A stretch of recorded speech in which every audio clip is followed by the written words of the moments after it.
যেখানে মানুষে কোরবানি হয়ে যাচ্ছে। গরু কোরবানির কথা কি বলবো, আমাদের আমাদের আমাদের কন্যা শিশুরাই কোরবান হয়ে যাচ্ছে, মানব শিশুরাই কোরবানির শিকার হয়ে গেছে।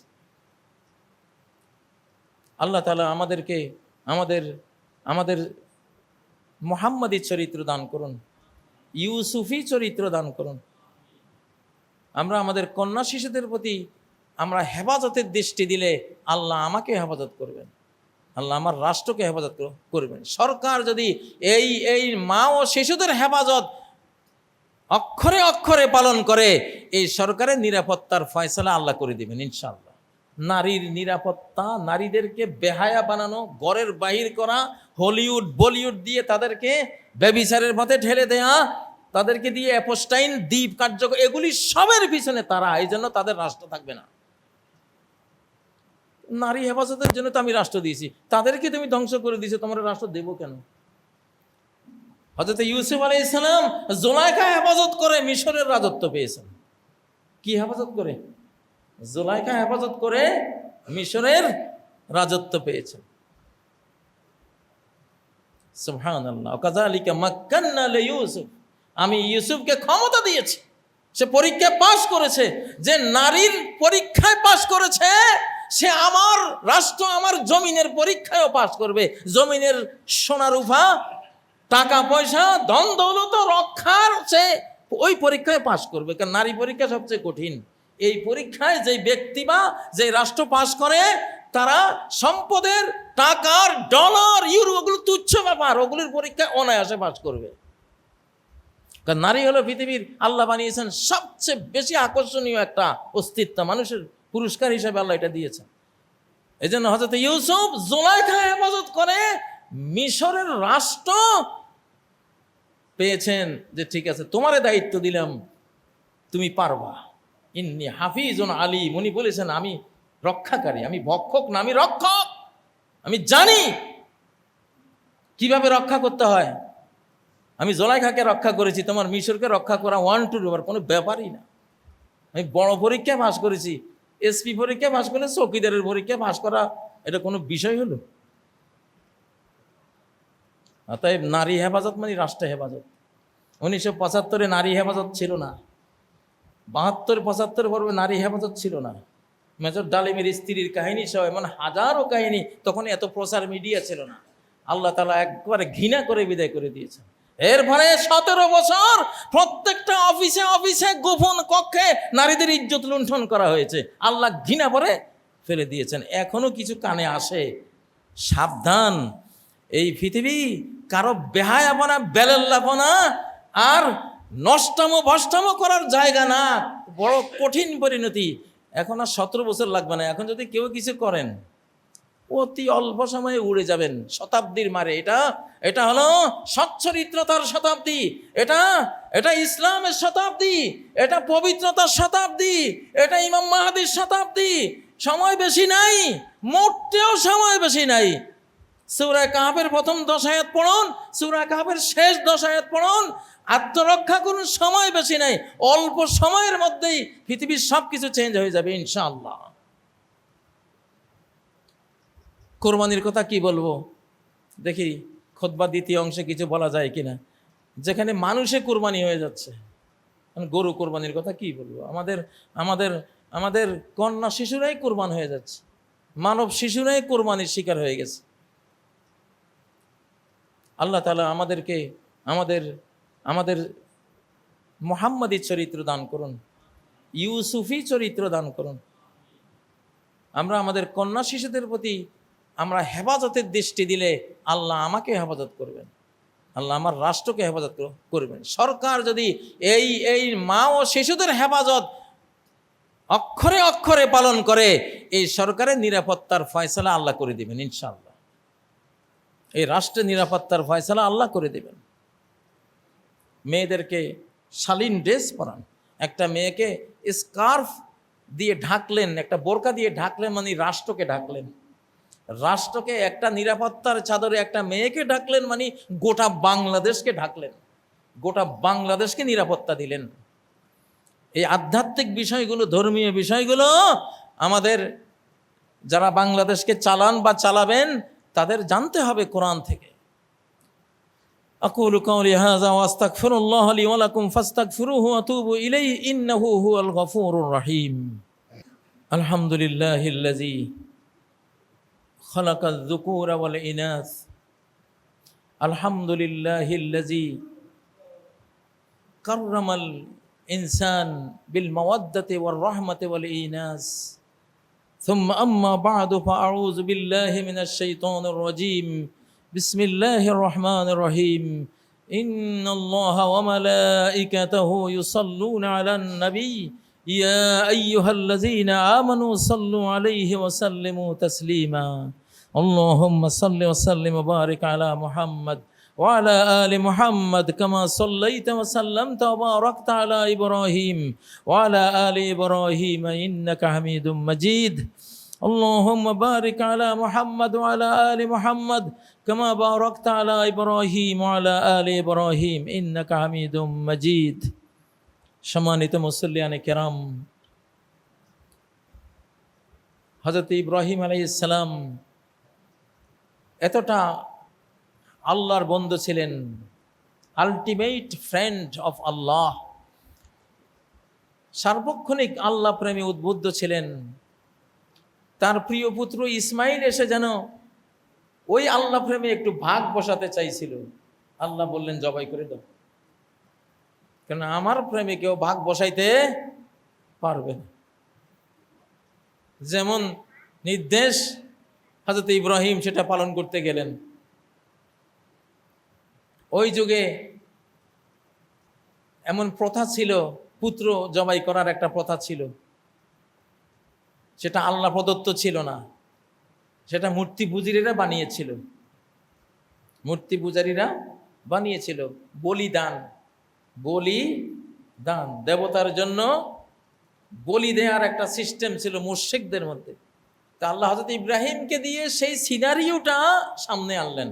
ঠিক আছে, তুমি তোমার পুত্রকে জবাই করো, জবাই তো অনেকেই করে, তুমি আমার জন্য জবাই করো। কিন্তু টার্গেট ছিল না যে ইসমাইল জবাই হোক আল্লাহর জন্য, এটা আল্লাহ করবেন না। বাট ওদেরকে মাইট দেওয়ার জন্য, যে মুশরিকরা দেবতার জন্য বলি দেয়, ওদের ওই প্রথাকে ধূলিসাৎ করে দেওয়ার জন্য সিনারিওটা ওদের মতো করে আল্লাহ আনলেন যে ঠিক আছে পুত্র জবাই করে দাও। কিন্তু ছুরি চালাচ্ছেন, ছুরিতে কাটতেছে না, বাধা দিয়েছেন কে? আল্লাহ। কারণ এখানে এটা উদ্দেশ্য ছিল না, উদ্দেশ্য ছিল মুশরিকদের পুত্র জবাইয়ের ওই কুপ্রথা, ভয়ানক অমানবিক প্রথাকে প্রতিহত করা। ওই সিনারিটা করে আস্তে ঘুরাই দিয়েছেন। তো ঠিক আছে, আমি একটা দুম্বা, মহান দুম্বা দিয়ে তারাই মুক্ত করে দিলাম। তাহলে আল্লাহ বুঝালেন, এই মুশরিকরা তোরাও দুম্বা কোরবানি কর, তোরা মানুষ পুত্র কোরবানি করিস না। ঘুরাই দিছেন পুত্র কোরবানির বিশাল কুপ্রথাকে খুব সুন্দর একটা সিনারিও বানিয়ে আল্লাহ তাআলা ঘুরিয়ে দিলেন পশু কোরবানির দিকে।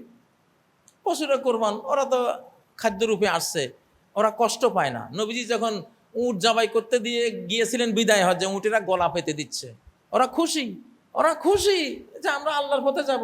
মানুষ যেমন শহীদি মরণ কবুল করতে খুশি, আল্লাহর পশুরাও কি আল্লাহর জন্য, আল্লাহর নামে কোরবানি হতে তারা খুশি। নাস্তিক পাস্তিকরা এসব আধ্যাত্মিক মর্ম কি বুঝবে, কোন গোড়ার ডিম বুঝবে? ওদের তো অন্তরেই নাই, মনে তো শেষ হয়ে গেছে ওদের। এটা তো ভালোবাসার ব্যাপার। আল্লাহু আকবার। তো সেই কোরবানি মাসালা আজকে বলার সময় নেই, যার যার সামর্থ্য আছে আপনারা আল্লাহর জন্য কোরবানি করবেন, এটা করবেন। কারণ কোরবানির দিনের কোরবানির রক্ত মাটিতে পড়ার আগে এটি আল্লাহর কাছে চলে যায়। যদি তাকওয়া থাকে, কি থাকে? যদি আল্লাহ প্রেম থাকে, যদি কি থাকে? আল্লাহ প্রেমে উদ্বুদ্ধ হয়ে সেটা আপনি করে থাকেন।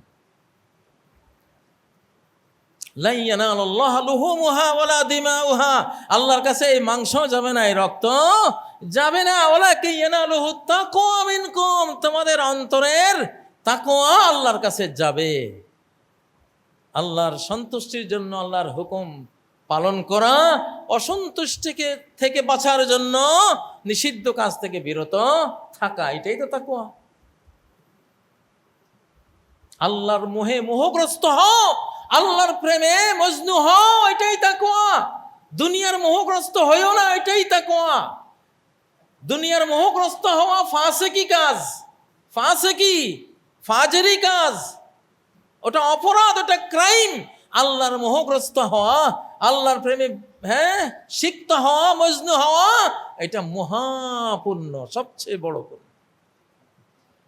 সেটার একটা পরীক্ষা আল্লাহ নেবেন। যার যার সামর্থ্য আছে আপনারা করবেন। আজকে আমার সময় নাই ওই বিষয়ে বেশি কথা বলার, মাসলা মাসাইল বলার, এগুলো বলা আছে, সারা জীবন বলেছি, সেখান থেকে নেবেন ইনশাআল্লাহ। তবে আরাফার রোজাটি রাখবেন 9 তারিখ সৌদি আরবে যেই দিন হয় ওই দিন বাংলাদেশে 8 তারিখ হবে, অসুবিধা নেই।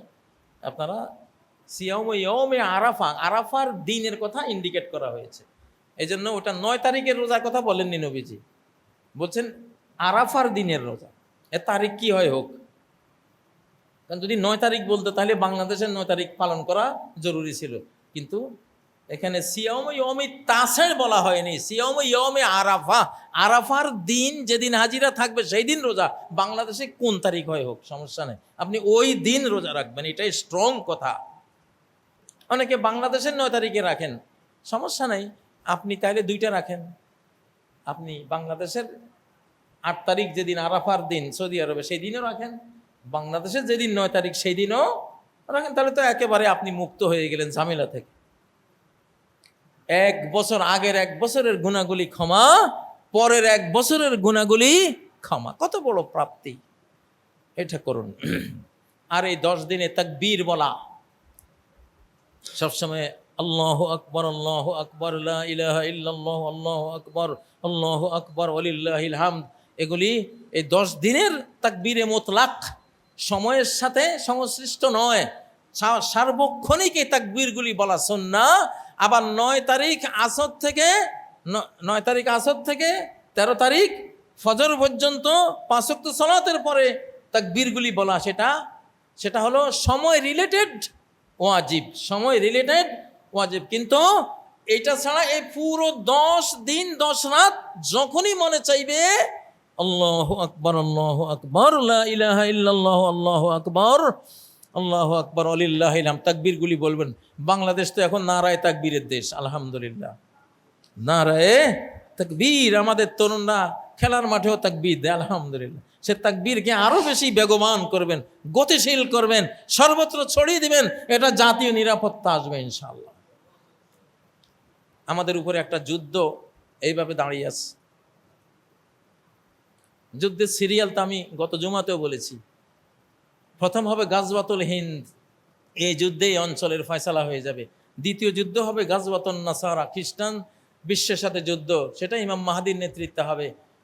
মুসলিম শক্তি খ্রিস্টান শক্তি যুদ্ধ করে, পরে খ্রিস্টান শক্তি সব মুসলিম হয়ে যাবে, যুদ্ধে যারা গেছে বাকিরা সব মুসলিম হয়ে যাবে, ইসলাম থাকবে। তৃতীয় যুদ্ধ হবে গাজওয়াতুদ দাজ্জাল, দাজ্জালের বিরুদ্ধে ঈসা আলাইহিস সালামের নেতৃত্বে যুদ্ধ, শেষ। এই 3টা যুদ্ধের পরে আর যুদ্ধ নাই, এই 3টা যুদ্ধের পরে আর যুদ্ধ নাই। এই 3 যুদ্ধের ভিতরে বিশ্বযুদ্ধ বলেন, নিউক্লিয়ার যুদ্ধ বলেন, যা বলেন, এই 3টা স্টেপের মধ্যে শেষ হয়ে যাবে, এই 3টার ভিতরে হবে। কিন্তু প্রথমটা কিন্তু বাংলাদেশের চারপাশের খোঁজ খবর রাখলে আপনারা তো বুঝতে পারছেন যে কি অবস্থা। অতএব এইটাতে অফার দেয়া আছে যে তুমি জান্নাতে যাবা, জাহান্নাম থেকে মুক্তি পেয়ে যাবে। আর লাগে কি, আর কিছু লাগে? গোটা পৃথিবীর মুসলিমরা এটা লোভে নেবে। বাংলাদেশের যে বর্তমান সরকার আছে, আমরা তাদের সাথে আছি ইনশাআল্লাহ। আমরা চাই তারা কোনো অন্যায় তো করবে না, অন্যায় তো ওরা করতেছে, অন্যায় বাহির থেকে চাপিয়ে দেওয়া হচ্ছে। আমাদের সরকার তো, আমরা কখনো বাংলাদেশি বাঙালি জাতি আক্রমণাত্মক জাতি না, এরা ডিফেন্সিয়াল জাতি, এরা ডিফেন্স করে, তারা অফেন্সিভ হয় না। আমাদের এই স্বভাব চিরকালের স্বভাব, আমরা আছি ইনশাআল্লাহ। তবে এইবার যদি ভুল করে আক্রমণকারীরা, যেহেতু টাইম নাই, সময় বেশি নাই, এই ভুলের খেসারত দেবে, তারা তাদের রাষ্ট্রীয় কর্তৃত্ব হারাবে ইনশাআল্লাহ। এটা হারাবে, এটা আকাশের ফয়সালা, এটা আমার আর আপনার কোনো বিষয় না, জাতিসংঘের বিষয় না, নিরাপত্তা পরিষদের বিষয় না, মুসলমানদেরও বিষয় না। কার বিষয়?